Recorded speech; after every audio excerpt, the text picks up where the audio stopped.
Magandang araw mga kaibigan. Ito, may nagpadala sa akin ng post ng ABS-CBN News. Bago lang na i-post, 48 minutes ago. Basahin ko CIDG Chief Brigadier General Nicolas Torre files inciting to sedition complaint versus ex-Army Captain Clemente Dado Enrique at the Department of Justice. The complaint stemmed from Enrique's anti-government statements online through his YouTube channel, Pinoy Survivor, via Adrian Ayalin, ABS-CBN News. So, ito po, ayan may picture si General Torre. So, hawak-hawak niya yung complaint sheet ba ang tawag niyan. So, salamat sa kaibigan ko na nagpadala nitong para ma-update. So, tinignan ko, ano ba itong inciting to sedition? Dito sa Google, inciting to sedition, yung penalty, the penalty of prison correctional in its maximum period and a fine not exceeding 400,000 pesos shall be imposed upon any person who, without taking any direct part in the crime of sedition, should incite others to the accomplishment of any of the acts which constitute sedition. So, inciting yung parang nag-i-encourage. So, iba naman yung actual na nag-participate sa sedition. So, what does inciting to sedition mean?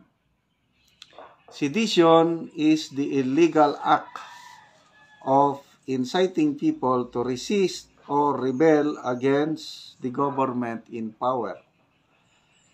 It is what the southern states,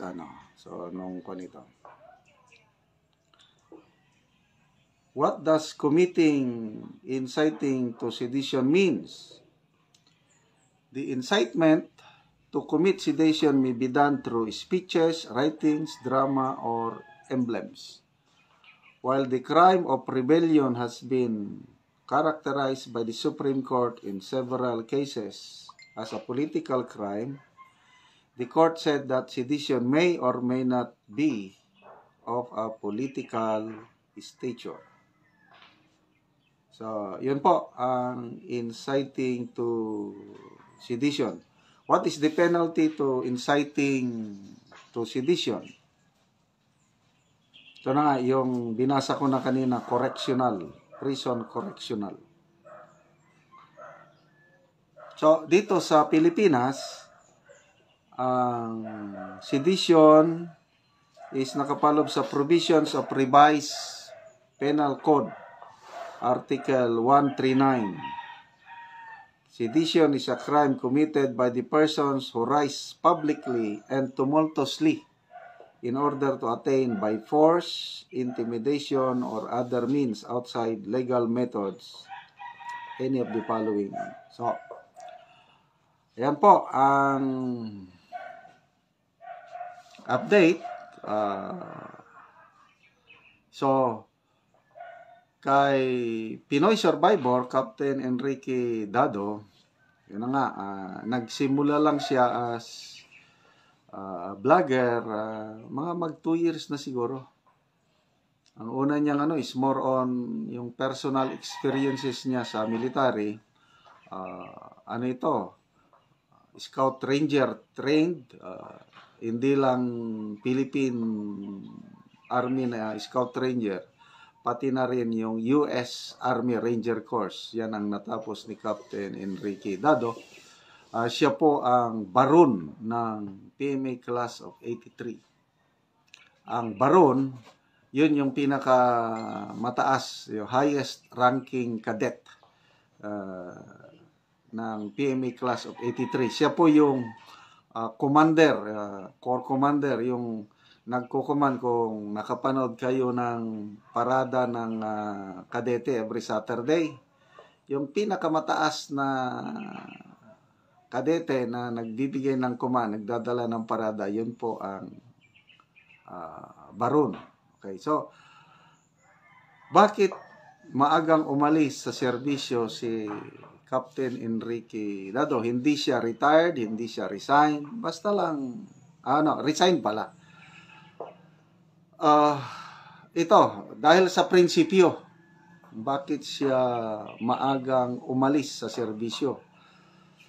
Nung panahon ng Cory administration, nagkaroon po ng series of kudita. I think siyam na beses ata nagkudita. At yung isa sa mga kudita, yung sa Makati incident, yung ang mga Scout Rangers lumusob sa Metro Manila at later on inoccupy nila ang mga high-rise buildings sa Makati Commercial District. So tumagal yung labanan ng I think isang linggo kasi itong mga Army Scout Rangers, sila yung pinakamatinik na sundalo ng Philippine Army. Mga karamihan nito, mga sharpshooter. So, inoccupy nila ang mga matatas na building sa Makati. Tapos nagkaroon ng sagupaan. Maraming namatay na sundalo na sumusuporta sa gobyerno ng Cory administration. So, kailangan nila ng magaling na negotiator. Excuse me. Yung nire-respeto ng mga Rangers para makipag-negotiate para matapos na yung kaguluhan. Ang napili na government negotiator itong si Army Captain Enrique Dado. So, nasa panig siya ng gobyerno, hindi siya sumama sa kudita. Siya ang napili kasi respetado siya ng mga Army Scout Rangers. So, siya ang pinadala.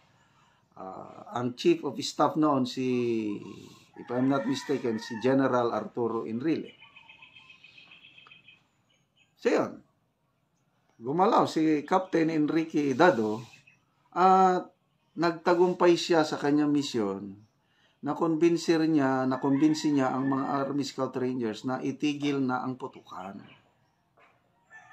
So, ito yung napagkasundoan na isa lang ang makulong.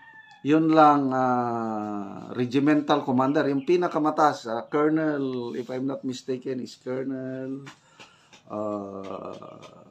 Galvez.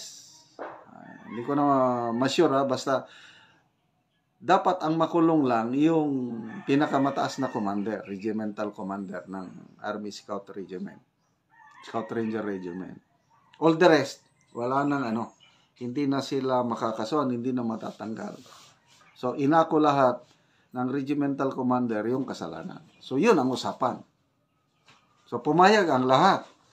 Kaya lang, after yung kudita na yun, ang nangyari, hindi natupad yung kasunduan. Maraming ikinulong. Hindi lang yung regimental commander. Okay, dito na umano yung prinsipyo. So, si Captain Dado, na nakipag-negotiate sa mga Army Scout Rangers, napahiya siya. Kasi hindi natupad yung kasunduan. Kaya dahil sa kanyang frustration, hindi natupad yung kasunduan, yun ang dahilan. Nag-resign siya from the military service. Kasi ang Armed Forces of the Philippines o ang Cory government noon, hindi tinupad yung magandang usapan. Kaya, lumabas siya sa serbisyo. Kaya kasi, sa tingin ko, kung hindi siya lumabas sa serbisyo, magiging general itong Captain Enrique Dado na ito. Mababa siguro 3-star general. Ang Class 83, isa sa successful na classes ng PMA, nakaproduce siya ng 4 na Chief of Staff, 4-star general. So Sino-sino? Yan, General Bisaya, General Bisaya, General Anyo, General Erebere, and General Miranda.